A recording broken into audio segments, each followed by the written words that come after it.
Bonjour à tous et bienvenue sur le podcast On Azure Grave, votre rendez-vous hebdomadaire pour tous les passionnés professionnels de l'écosystème Azure. Je m'appelle Arnaud Morvillier, je suis architecte solution cloud Azure MVP et fondateur de la société Grouna. Ce nouvel épisode sera l'occasion de décrypter ensemble l'actualité Azure de la semaine 9 qui s'étale du 24 février au 2 mars. Mais avant de débuter, place à notre petit jingle. Bienvenue sur le podcast On Azure Grave dans lequel nous décryptons l'actualité du cloud Microsoft Azure semaine par semaine. Pour ne rien rater de nos épisodes, n'oubliez pas de vous abonner. Alors, au sommaire de cet épisode, je vous propose déjà de débuter avec les articles de la semaine. Nous enchaînerons avec les annonces en JA et nous terminerons par les annonces en preview. Petit rappel habituel, tout ce que nous allons aborder aujourd'hui est disponible sur les différentes plateformes de Microsoft. Débutons en parlant de cybersécurité. En effet, Microsoft a récemment partagé des informations sur un groupe de cybercriminels liés à la Russie, connu sous le nom de Sichel Blizzard.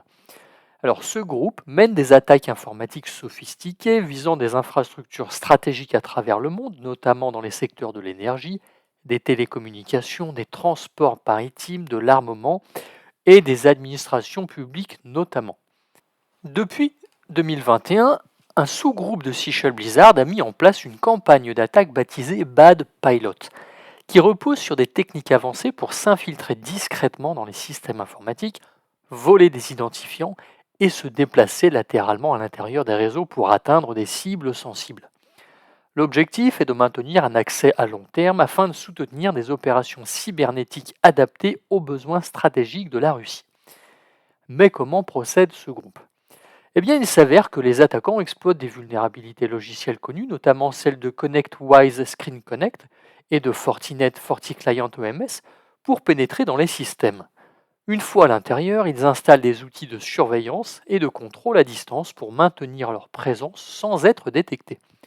Par exemple, en utilisant des logiciels comme Atera Agent ou Splash Top Remote Service, ils peuvent se faire passer pour des outils légitimes à éviter les systèmes de détection.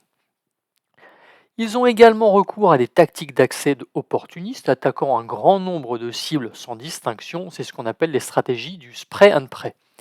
Si une cible se révèle intéressante, ils approfondissent leur intrusion en installant des portes dérobées et des tunnels de communication masqués comme Shadowlink, qui permet de se connecter discrètement au système infecté via le réseau Tor. Vous devez savoir qu'entre 2021 et 2023, leurs opérations ciblaient principalement l'Ukraine et certaines régions d'Europe et d'Asie. Mais en 2024, changement de cap et le champ d'action s'est élargi aux États-Unis et au Royaume-Uni, où ils exploitent de nouvelles failles de sécurité pour compromettre des infrastructures critiques. Ils ont, à titre d'exemple, modifié des pages de connexion Outlook Web Access en injectant du code malveillant pour intercepter les identifiants des utilisateurs. Une technique redoutable car elle leur permet d'accéder ensuite à des systèmes sensibles sans éveiller de soupçons. Et ce n'est pas tout, puisque ce groupe ne se limite pas à l'espionnage informatique. Il est impliqué dans des attaques destructrices et des sabotages numériques, parfois en lien direct avec les opérations militaires russes. En 2017, notamment, ils ont mené l'attaque NotPetya, un ransomware qui a paralysé des entreprises du monde entier. Et plus récemment, ils ont ciblé des infrastructures énergétiques et militaires en Ukraine pour perturber les opérations du pays. Pour éviter d'être la prochaine cible potentielle, Microsoft recommande aux entreprises de renforcer leur sécurité en appliquant les correctifs de vulnérabilité exploités, en surveillant l'activité anormale sur les comptes administrateurs et en mettant en place des contrôles de sécurité avancés. L'utilisation de solutions de détection des menaces et l'adoption d'une approche zéro trust sont des stratégies essentielles pour limiter l'impact de ces attaques. Parlons à présent d'IA, qui, comme vous le savez, maintenant révolutionne de nombreux secteurs, y compris le domaine juridique, où elle pourrait transformer profondément des méthodes de travail dans les prochaines années. Selon une étude, près de 80% des cabinets d'avocats estiment que l'IA aura un impact significatif sur leur métier d'ici 5 ans. Cette technologie offre des opportunités pour automatiser certaines tâches répétitives, améliorer l'efficacité et optimiser les processus juridiques. Par exemple, elle pourra aider à analyser rapidement de vastes volumes de documents légaux, rédiger des synthèses ou identifier des tendances dans les litiges. Cependant, son intégration pose aussi des défis en matière de conformité, de gouvernance et de sécurité des données.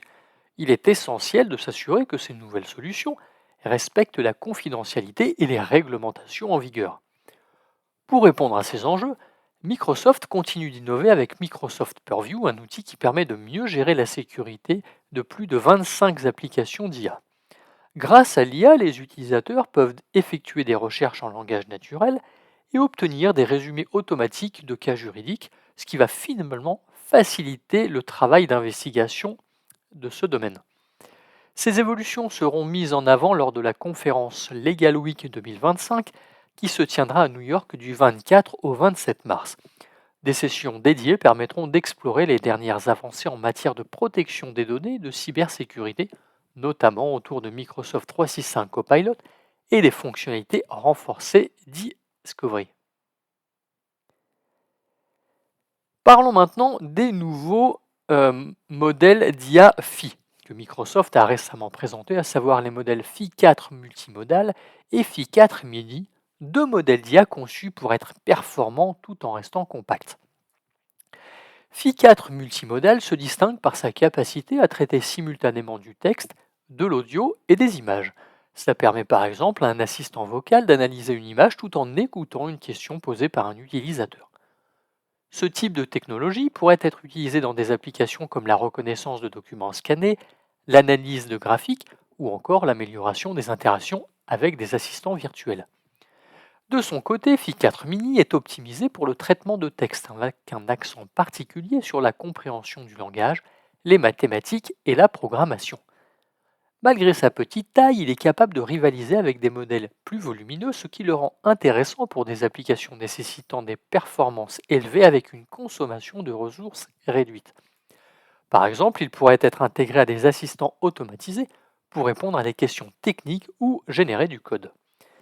L'un des points forts de Phi 4 multimodal est sa capacité à fonctionner sur des appareils aux ressources limitées comme des smartphones ou des systèmes embarqués. Cela ouvre des perspectives intéressantes pour des usages variés comme l'amélioration de l'assistance à la conduite dans les véhicules, où le modèle pourrait analyser en temps réel les gestes du conducteur et les informations visuelles captées par les caméras. Dans le domaine de la reconnaissance vocale, Phi 4 multimodal surpasse certains modèles spécialisés et offre des performances avancées pour la transcription automatique et la traduction en temps réel.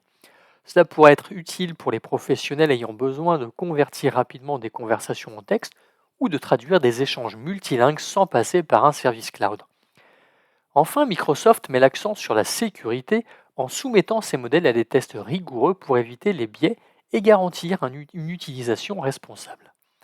Ces avancées permettent d'imaginer des applications plus intelligentes et plus accessibles, intégrant des capacités d'avancée d'IA tout en restant économes en ressources.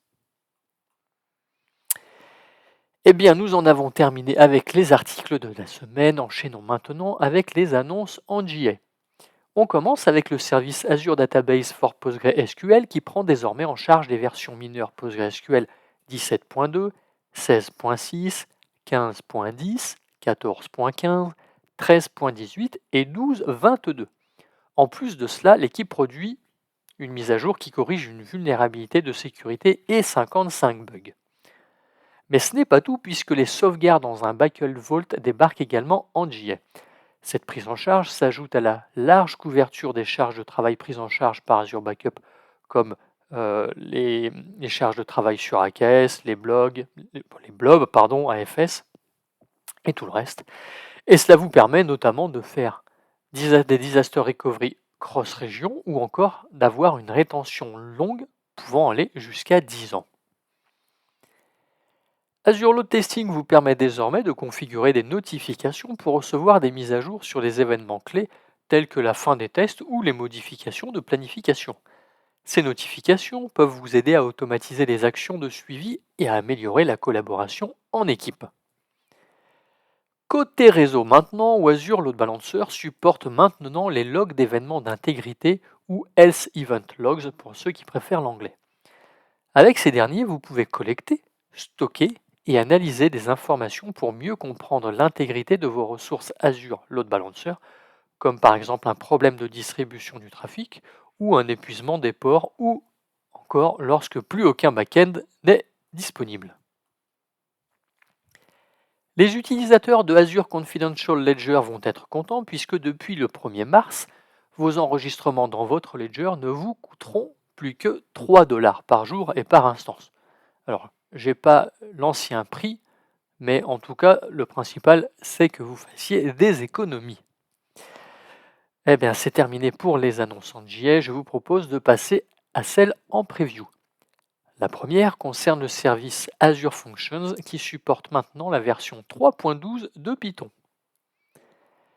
Concernant AKS, à présent avec l'Azure CNI Powered by Cilium, utilisant le node Subnet pour les clusters Linux qui fait son apparition. Alors cette amélioration permet aux utilisateurs de configurer des clusters AKS avec Azure CNI Powered by Cilium et le node Subnet. Elle étend ainsi la compatibilité du plan de données eBPF de Cilium à toutes les configurations de gestion d'adresses IP prises en charge sur les clusters AKS. Le service Azure Database for MySQL évolue à son tour puisqu'une nouvelle mise à jour de Azure Database Migration Service prend en charge les approches de migration physique mais aussi logique. Grâce à l'approche de migration physique, vous pouvez restaurer rapidement des fichiers de sauvegarde physique de votre serveur source sur le serveur cible, ce qui vous permet de migrer plusieurs téraoctets de données avec un temps d'arrêt minimal en quelques clics. Des nouveautés concernent également Azure SQL Database qui propose maintenant de monitorer la disponibilité de votre instance au travers des métriques SLA Compliant Availability. Et enfin, terminons notre épisode avec une nouvelle fois Azure Confidential Ledger. Il vous est maintenant possible de déployer une logique métier personnalisée écrite en JavaScript ou TypeScript et de bénéficier d'une protection accrue des données en mémoire en exécutant ces scripts dans un environnement d'exécution approuvé, ce qu'on appelle TEE. Alors perso, ça ne me parle pas trop, j'espère que cela vous parle davantage. Eh bien, écoutez, c'est tout ce qu'on pouvait dire aujourd'hui. J'espère que cet épisode vous a plu et que vous en ressortez avec plus d'informations intéressantes que lorsque vous êtes arrivé. Pour ma part, je vous donne rendez-vous la semaine prochaine pour un nouvel épisode. Je vous souhaite une excellente journée et à très vite.